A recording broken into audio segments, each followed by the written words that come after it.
In this video, I'm going to talk about my top 5 reasons why I love playing OSR style games. Now, before we get started, I think it's important to define what OSR is. OSR stands for Old School Revival or Old School Renaissance, and generally speaking, it refers to people who enjoy playing games that were published in the mid-1980s or before, or it refers to people who enjoy playing games that were recently published that mimic the gameplay style of games that were published in the mid-1980s or before. There's a whole lot to be said on that topic. People within the OSR community love to debate and discuss what OSR really means and what's true OSR. We're not going to get into that in today's video. I'm just going to talk about the top 5 reasons why I love playing OSR style games.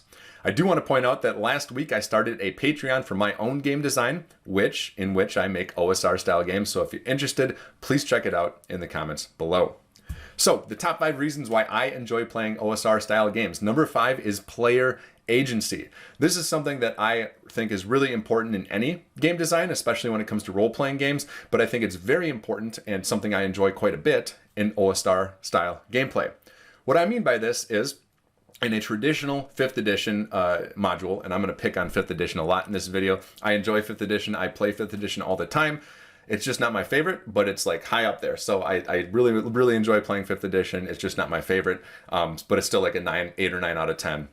So I don't dislike 5th edition. I'm just going to pick on it in this video.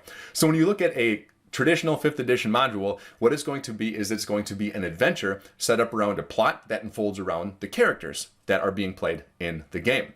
What this means is it gives the characters less agency to interact within the world because they're still going to be wrapped up in the plot pretty much no matter what they do in that adventure. In an OSR style game, the players have much more agency because the game is written more like a sandbox or a hex crawl or a dungeon crawl or some sort of campaign setting.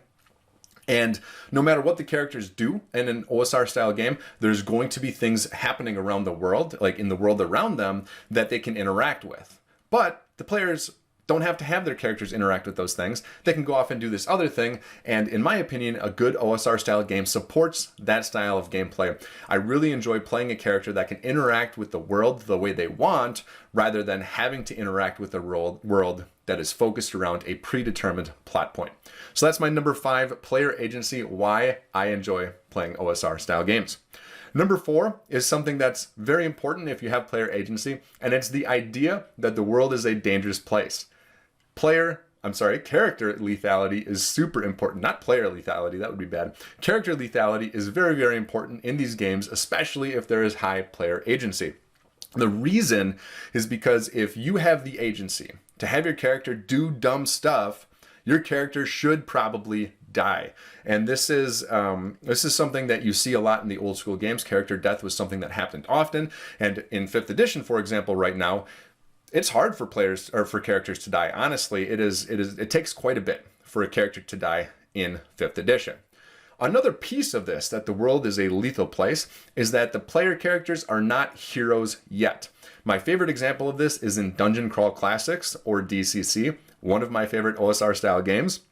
And they lean into this idea that your characters are not heroes because they have level 0 characters. Level 0 characters are just poor stats with like 1 or 2 random items, like a shovel and a hen. Literally, those are the items you can have when you start off with a level 0 character in DCC. You're not a hero and you're probably going to die. They have something in DC then called a funnel adventure, where the player gets 4 or more different level 0 characters, and your goal is to go through the adventure and have one of your characters survive by the end. And I think that's an incredible idea and really leans into this idea that the world is a dangerous place. Your PCs are not heroes yet. And I think this is something that I really enjoy and really is important for any OSR style game because it can really enhance the excitement and the suspense of combat or any dangerous situation. But it's something that I enjoy as a player very much as well. Number 3 then, for reasons why I love OSR style games, is rulings versus rules. This is a common tenet that people talk about when they determine and define what an OSR style game is. And basically it means that the judge or game master or dungeon master should be allowed and encouraged to determine the mechanical outcome of player character actions rather than a book. So I'll give you an example. In 5th edition, if I want my character to maybe knock a bad guy off the ledge, you can just go into the player's handbook or maybe the Dungeon Master's Guide, and you can find out the mechanical results of that. There's probably some sort of move in combat where that can occur, and it will tell you exactly what that means in combat. The problem with that style of play that I experience a lot is that it really slows down gameplay. The Player's Handbook, the Dungeon Master's Guide in 5th edition are pretty large, and it is hard to have all of that kind of figured out, and it slows down gameplay when your players want to do creative things, and really it de-incentivizes creativity from your players, especially in combat. I like the other way around, where you can be creative in combat, and it's up to the judge or the Dungeon Master to decide mechanically how that plays out.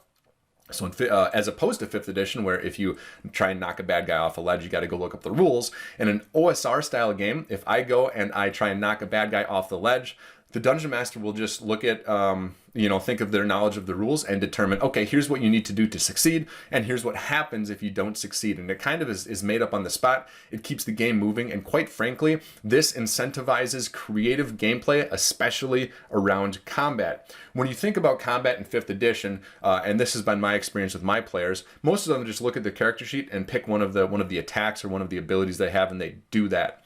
In OSR style games, you don't have all those abilities, and the rules aren't always defined around different things you might want to do. So it very much incentivizes creative gameplay when it comes to combat, and I absolutely adore that. Now, I do want to make a sub-note on this particular point of rulings versus rules, is if you have an OSR style game that relies on rulings from the Dungeon Master rather than predefined rules, you're going to end up with what a lot of people define as a minimalist rule set, where there's just enough to get you started with how to play the game, but a lot of the actions that a character might make in the game are not mechanically defined.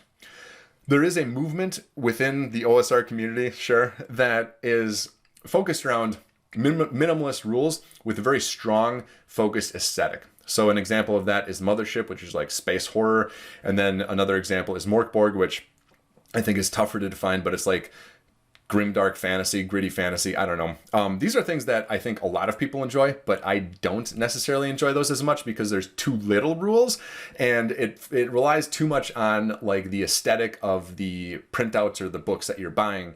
What I really refer and rely on and enjoy most within the OSR when it comes to ruling versus rules is a little bit more robust rule set, but you don't have predefined character actions. I think that's the thing that I really enjoy most about most OSR rules is the lack of character interaction or lack of character actions when you're playing a character.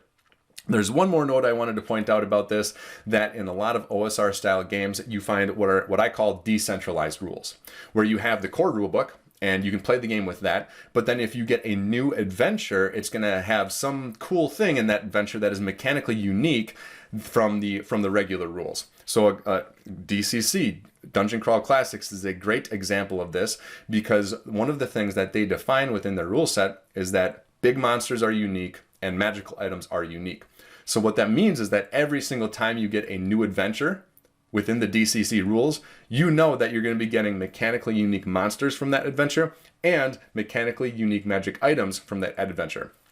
And quite frankly, from my experience, most of those adventures come with other mechanically unique rules just for that adventure, which makes every single experience when you play DCC fun, exciting, and fresh.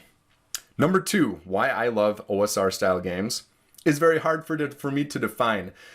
There's something about picking up or printing out an independently designed game that doesn't have the best formatting, that has sketched art, that makes me feel really, really excited to play because it's what I have in my hands, whether it's a printed book or I've printed it off on my printer. It's close to what the designer intended. I'm not sure what it is, but when I go to itch.io or DriveThruRPG and I'm scrolling through new releases from independent designers and I find something that just kind of looks a little rough around the edges with black and white art, and I just want to buy it. I want to print it off. It makes me feel like I'm playing the closest example of what the designer intended. And this is in contrast to a lot of the big companies making great products today, but they're no longer rough around the edges. It's a team effort, and of course they're incredible products, but there's a lack of I don't know, intimacy is probably too strong of a word, but there's a lack of genuine experience that I kind of feel with those larger products that I just absolutely love about smaller independently released black and white art style products. And I don't know what it is, but I buy probably too many products like that every single year, just because it gets me so excited to try something that just feels like a designer handed to me off the street and said, hey, I made this, try it out. I love that about OSR style games. Moving on, number one, probably in my opinion, the most important thing when it comes to OSR style games, and also the thing I have the most fun with, and this is the idea of player skill versus character skill. Now, I'll give you an example. In 5th edition, if you are investigating a mystery, all right, your character walks into the room, there's been a murder, and you need to figure out what happened and who the murderer is. What you're going to do is you're going to roll the dice, make an investigation skill check, and then the dungeon master is going to list for you the clues that you've found. Then you can go on your adventure. You can have fun that way, certainly. I've enjoyed mysteries in other style games like that, in that 5th edition style, but it's really the character skill that the game is interacting with. Now, if you contrast that with an OSR style game where it's player skill at the center, in the same situation, what's going to happen is your character is going to walk in the room. There's been a murder. You have to figure out who the murderer is, and the dungeon master or game master is going to describe to you the room. Then it's up to you to decide what you want to have your character investigate. So you'll say, okay, my character is going to go investigate the body. Then the dungeon master will tell you what they find. Then you say, oh, that's interesting. That kind of makes me interested about, the overturned chair and the desk in the side of the room. And so you have your character go over there and check that out. And then the dungeon master will tell you what clues you find. And what this style of gameplay allows you to do is it allows you to use your real world skills. Things like deduction, things like problem solving, things like creativity, to interact with the game and through your character, and in my opinion, have a much more robust and much more fun gameplay. And this is, I think, the best thing about OSR style games. It's the thing I like most about them, because if you're playing a mystery game, you can actually mechanically interact with that genre by using deduction. It's a lot harder to do that in 5th edition because you're just rolling dice for your character to investigate or use your skills. If you are stuck in a trap or a puzzle room with a riddle or something like that in an OSR style game, you get to use your real world problem solving, your real world riddle solving, if that's the skill, and try and figure out how to get out. Whereas in 5th edition, you would be rolling some other check for your character. If you're in combat and your character has, like I said, a shovel and a hen, and there's like 2 or 3 other things in your environment, like a cage or a cliff or a fire, you get to decide and be creative as a player how you think your character can best get out of combat without getting hurt. Whereas in 5th edition, you have a list of actions or feats, if you're using feats or whatever, and you're just going to roll one of those and continue on with the gameplay.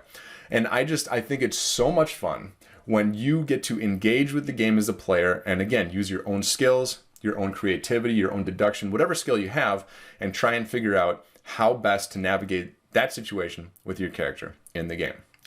Now, I do want to make one sub point here, because a lot of people, I think, incorrectly interpret this as game master versus player. And you can play that way if that's fun for you, as long as everyone's aware that you're actually playing that way. And I think there is some history of Dungeons & Dragons being dungeon master versus players, but that's not what I mean here. I don't go into my games and try and, beat the players that I'm playing with by having them use player skill.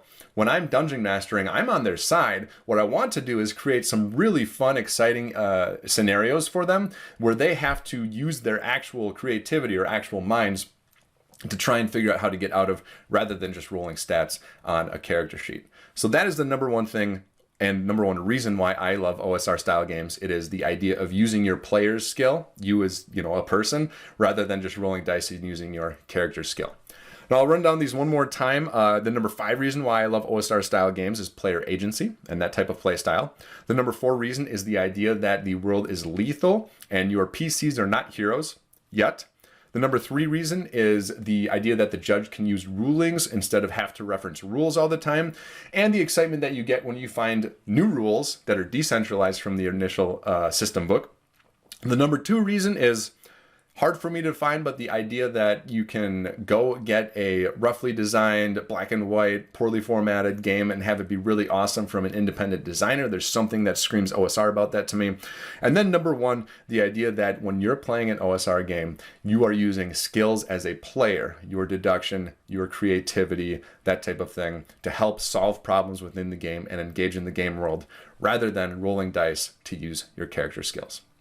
Thank you so much for watching. Again, I did start a Patreon last week, so if you're interested in supporting my game design, you can check it out in the link below. I design OSR style games. Other than that, I appreciate your time, and I'll see you in the next video.